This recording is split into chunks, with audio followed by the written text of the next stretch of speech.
Esta es la presentación del tema Obras marítimas y diques de la asignatura de Ingeniería Costera del grado de Ciencias del Mar de la Universidad de Cádiz.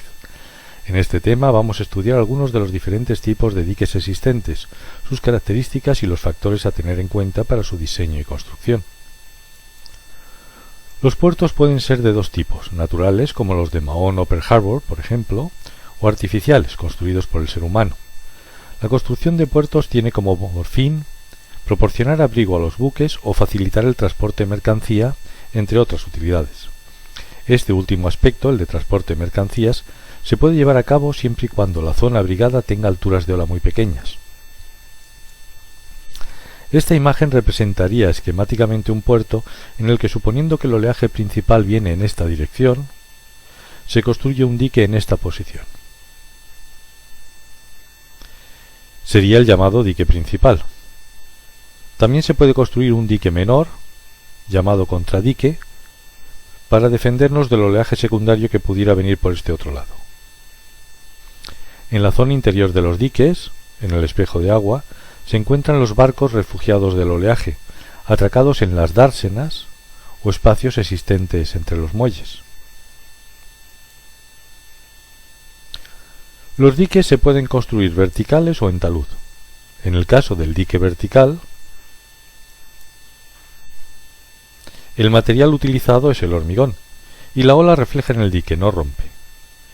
Para que trabaje como rompeolas, el dique debe de ser en talud y construido con escolleras o rocas grandes. Esto sería un esquema de un dique vertical construido con cajones flotantes. Podemos apreciar las células o espacios huecos que le permiten flotar y que posteriormente se rellenan con agua para asentarlo y después con hormigón para desplazar esa agua y darle mayor resistencia. El cajón va apoyado sobre una banqueta de escollera rasanteada. El espaldón sirve para evitar el rebase de la ola hacia la zona abrigada. Recordemos que la rotura de la ola sobre el dique vertical puede provocar su ruina. Aquí tenemos dos perspectivas de cajones flotantes con células cuadradas y circulares. Para el cálculo de diques verticales existen diversas formulaciones, entre las que cabría nombrar las de Saint-Flow, Minikin y Goda. Como ejemplo didáctico presentaremos la metodología de Saint-Flow, basada en la presión hidrodinámica causada por el oleaje. En el esquema podemos apreciar el nivel del mar en la pleamar, caso más desfavorable puesto que el bloque tiene mayor flotabilidad y por tanto menor peso, con un calado H minúscula y una ola incedente de altura HD, D de diseño. Puesto que la ola puede reflejarse ocasionando una onda estacionaria de altura doble de la incidente, consideraremos que la presión del agua llegará hasta un nivel situado a una cota H sub D sobre el de la pleamar. El esquema de la presión del agua tendrá por tanto tres partes: una triangular por encima del nivel del mar, una trapezoidal con presiones P sub 1 al nivel del mar y P sub 2 algo inferior en el fondo, y otra rectangular por último, que supondría la posible explosión del aire encerrado por la ola contra la pared del dique. Esta última podríamos considerarla con un área P sub B por H sub D. La letra B minúscula sub 0 o R son el resguardo o distancia desde donde llega la ola hasta el cantil del muelle. Otros factores a tener en cuenta a la hora de diseñar un determinado dique vertical son el rozamiento con el fondo, el peso propio y el de sobrecarga, la presión hidrostática y la subpresión. Debe realizarse un cálculo de seguridad para la estabilidad al vuelco y al deslizamiento del dique, y los parámetros a tener en cuenta para dichos cálculos son W sub P, el peso del bloque emergido, W sub S, el peso del bloque sumergido, F sub P, la fuerza de empuje del oleaje, F sub R, la fuerza de rozamiento con el fondo, y B, la berma o anchura del dique. Para asegurarnos la estabilidad al deslizamiento, la fuerza de empuje del oleaje ha de ser menor a la fuerza de rozamiento con el fondo.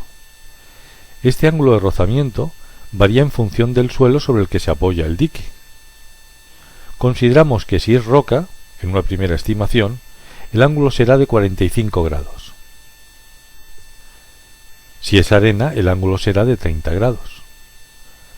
Por lo tanto, el peso total del bloque será el sumergido más el emergido, siendo el emergido el volumen del emergido por la densidad del hormigón, 2,3 toneladas por metro cúbico, y siendo el peso del bloque sumergido el volumen sumergido por la densidad del hormigón sumergido, en este caso 1,3 toneladas por metro cúbico, habiéndole restado la densidad del agua.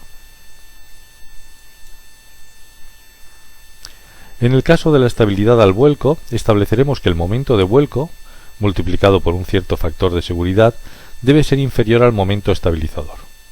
Puesto que el punto de giro es el señalado en el croquis, el momento de vuelco vendrá dado por el producto de la fuerza de empuje por el brazo o distancia de sub v entre dicho punto y la recta de aplicación del vector fuerza. Por otra parte, el momento estabilizador se calcula como el producto de los pesos emergido y sumergido por su respectivo brazo, la mitad de la anchura del dique, b medios.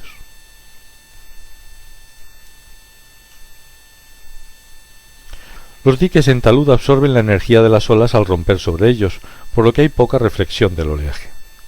Este dique se compone de un núcleo y dos mantos, uno primario, principal o exterior con dos capas, y otro secundario de material más fino que trabaja como manto o filtro, evitando que escape el material del núcleo entre los huecos del manto primario.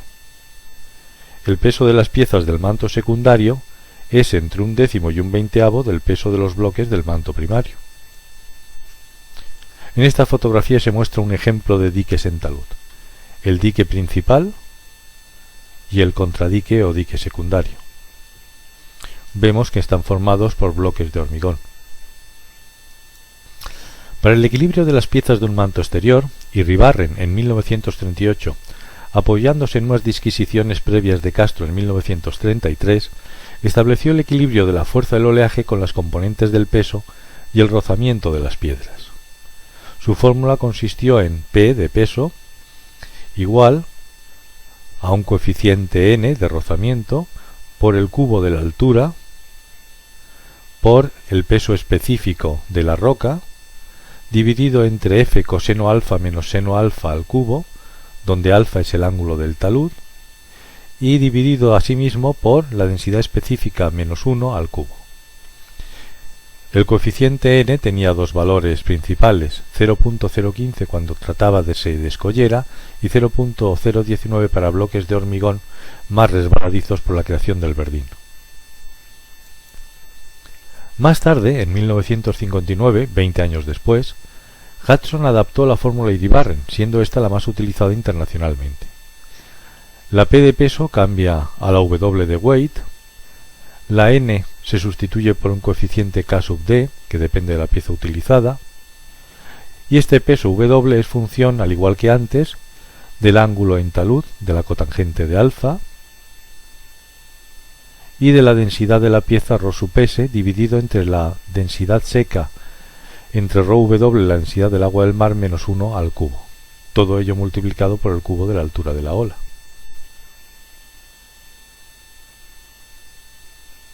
Las partes de un dique visto en planta son el arranque, cercano a la costa, el morro o extremo y el tronco o zona intermedia. Es importante saber que las piezas del morro o extremo del dique sufren mucho más daño, por lo que se diseñan con un peso superior, el doble generalmente. La constante de Hudson, K sub D, depende de la forma de la pieza. Por ejemplo, si es tipo escollera u hormigón, su valor es de 3,5. Si es un tetrápodo, 7. Para otras piezas como el dolo o el dinosaurio sería 21 o 28, y así sucesivamente. Aquí vemos unos ejemplos de tetrápodos en un dique.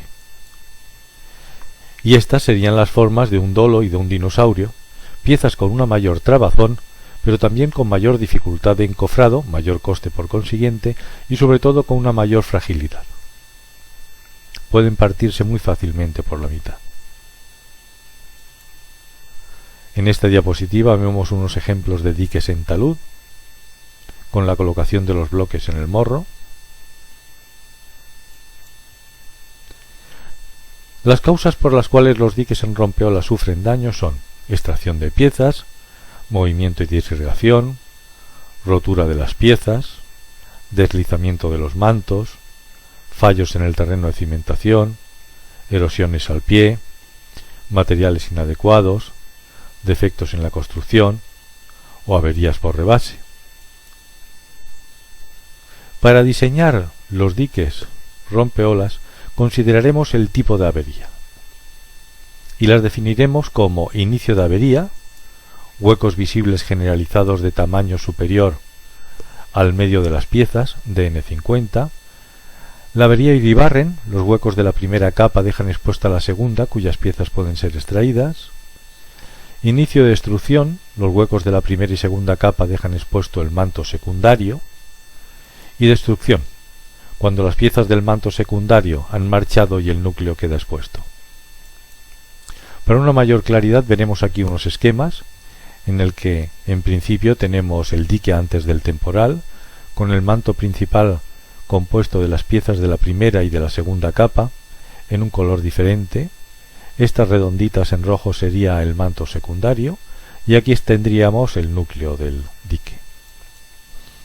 Inicio de avería serían huecos suficientemente grandes, de tamaño superior al medio del bloque, pero sin embargo no permiten extraer las piezas de la segunda capa.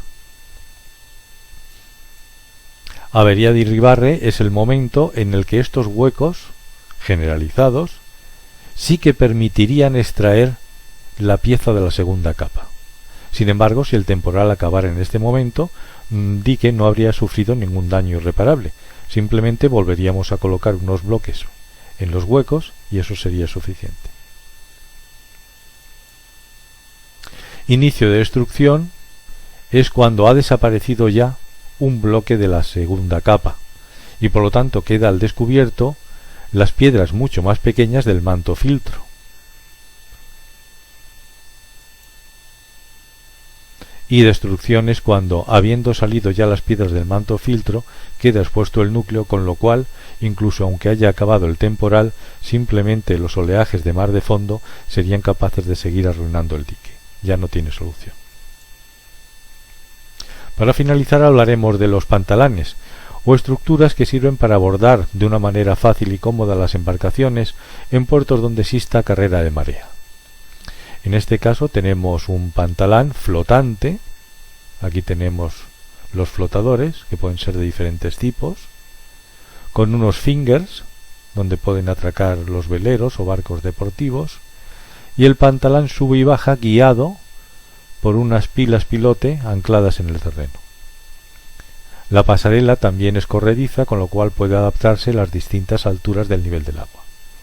Y aquí tenemos un pantalán fijo, mucho más propio de los Estados Unidos, donde el pantalán y su cota son fijas con respecto al nivel del mar. Para acceder a las embarcaciones dispone de unas escaleras dispuestas cada cierta distancia. Y con esto damos por finalizado el tema de obras marítimas y diques.